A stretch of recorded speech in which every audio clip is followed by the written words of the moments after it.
Good morning or good afternoon. I'm Miss Sally and I'm going to share another great story with you today. I miss you. I wish I was in your classrooms, but I'm not. So I think this was a fun way to get to spend some time together. I have a new story to share with you today. It's called One Word from Sophia, written by Jim Averbeck and illustrated by Yasmin Ijmal. And I'm excited to read it because Sophia is the main character in a book, and in this book. And we know that books that are fiction have characters, they have setting, they have a problem and a solution. And I want us to really be thinking about our main character, Sophia, today. And thinking about characters is really important to do when you're reading because it can help you understand what they're going to do next, why they made decisions that they did, and it helps us really connect to the story and connect to the character. So today we're going to be thinking about the characters. And the way that we're going to do that today to help us understand the character better is to try to act like the character. We're going to try to act like the characters. And we're going to try to read the story the way that they might be thinking and feeling. And that's going to help us be more connected to the character and understand the story more clearly. So today when I'm reading, I'm going to be trying to really think about what Sophia is like. And I'm going to read it like I think she would read it based on things that I have experienced in my own life. And then just by looking at the pictures, noticing what she's doing, what her face looks like, and that will help me read the story in the way that I think that she would read it. I'm going to pretend like I'm her. All right. And as I'm reading today, I have two really cool, juicy words for us. The first one is the word compelling. Compelling. Say it. Compelling. And compelling means that something is really convincing. That means that they can make you want to do what they're thinking about. Or it's really interesting. You can't take your eyes off it. So compelling. And Sophia is really compelling in this story. So I am easily convinced of things that she wants in this story. And I think you'll notice that you might be too. So compelling. The other word is the word accompanied. Accompanied means it goes with it. So like cookies and milk, they accompany each other really well. Or your brother might accompany you to a movie. That means that you're together, you go together, you're with it, it goes together well. So I'm going to be reading the story, and if you hear those juicy words, give me a thumbs up.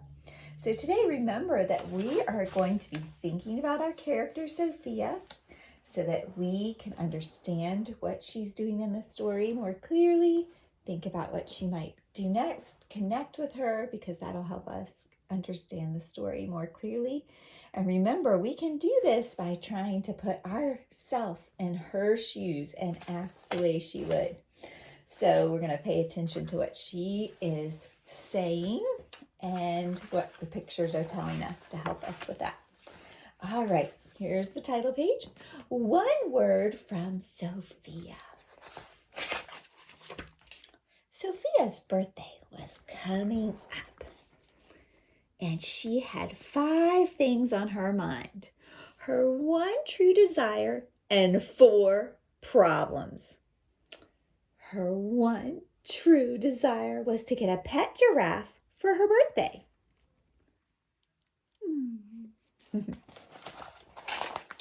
The 4 problems were mother, who was a judge, father, who was a businessman, Uncle Conrad, who was a politician, and Grandmama, who was very strict.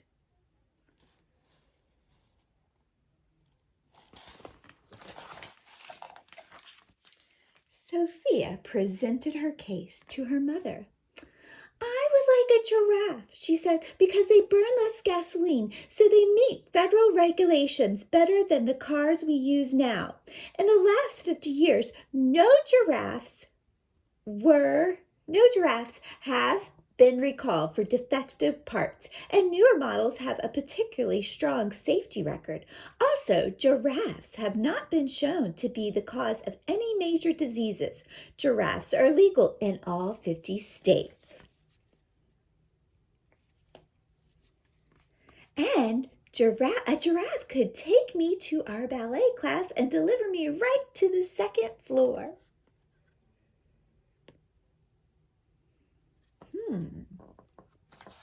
Learning a little bit about her, what she's like. She knows a lot of information about giraffes. She's done her homework. Her argument was accompanied by a compelling slideshow that included a map of the walk to class. "I'm sorry," said her mother in her decision, "but I will have to rule against a giraffe this time. You provided no proof that you are ready for pet ownership and failed to cite any laws about minors driving quadrupeds. And your argument was too verbose."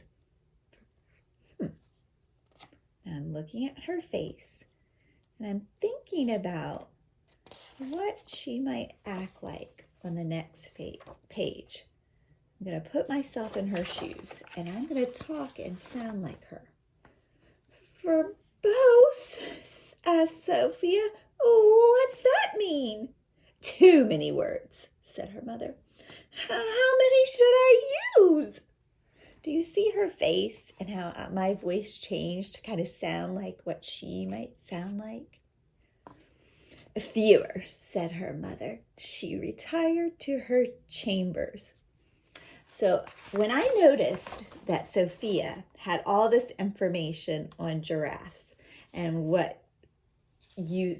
all the information that she had on giraffes and all the great details about the things that would be a benefit to her having a giraffe, I read it with a strong voice.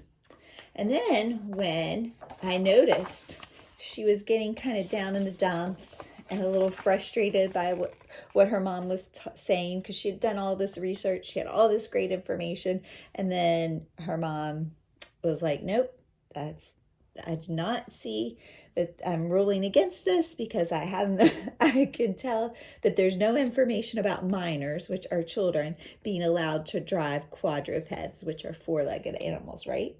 So I read it in a way that made her sound disappointed. Here we go. So Sophia used fewer words with her father. "Giraffes," said Sophia, "are a good source of manure, which can be sold at a profit to garden centers and activists. In short, people will pay me for poop." Do you see how I read it in a lively voice? She looks like she's really excited about this information. She did some more research. So I read it in a strong, excited voice. Her proposal was accompanied by a compelling graph showing how much money she would make. "I'm sorry," said her father, "but your business plan is unsound. You failed to count the cost of care and feeding for your manure producer, not to mention the warehousing of poop. And your presentation was far too effusive." Effusive?" asked Sophia. "What's that mean?" "Too many words," said her father. How many should I use?" "Fewer," said her father, and he got back to his conference call. Are you learning some new words for too many words? Sophia polled the other members of her household. She's gathering some more information. Now she's got some more information and presented the results to Uncle Conrad. Do you think that her presentation is going to be different now? How will it be? Do you think she'll listen to the advice of her mom and dad? So she listens to them. They said she used too many words. It was verbose and effusive. So do you think she'll use fewer words and be more compelling? That means more convincing? Let's see. 4 out of 5 respondents are in favor of giraffes. The results were accompanied by a compelling pie chart. It's pretty convincing to me. I'm sorry, said Uncle Conrad, but your results indicate that being in favor of giraffe ownership would cost me support from my Pony American community. And besides, your report was far too loquacious. Sophia didn't even need to ask. Loquacious probably means what? Too many words. Finally, she approached Grandmama. She accompanied her plea with a compelling foot rub.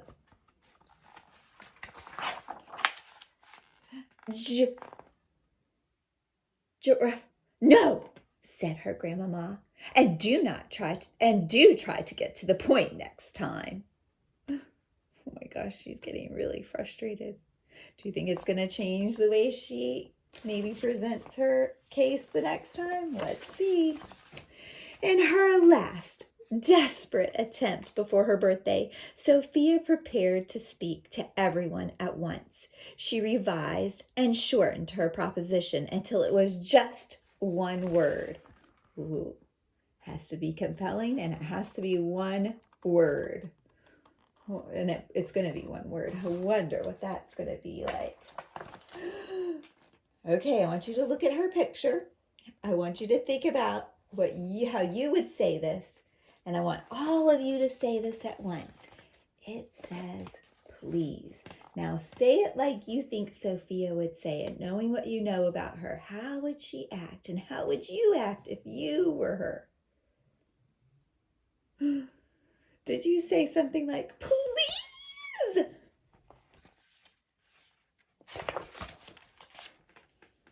The proposal was accompanied by a particularly compelling pair of eyes.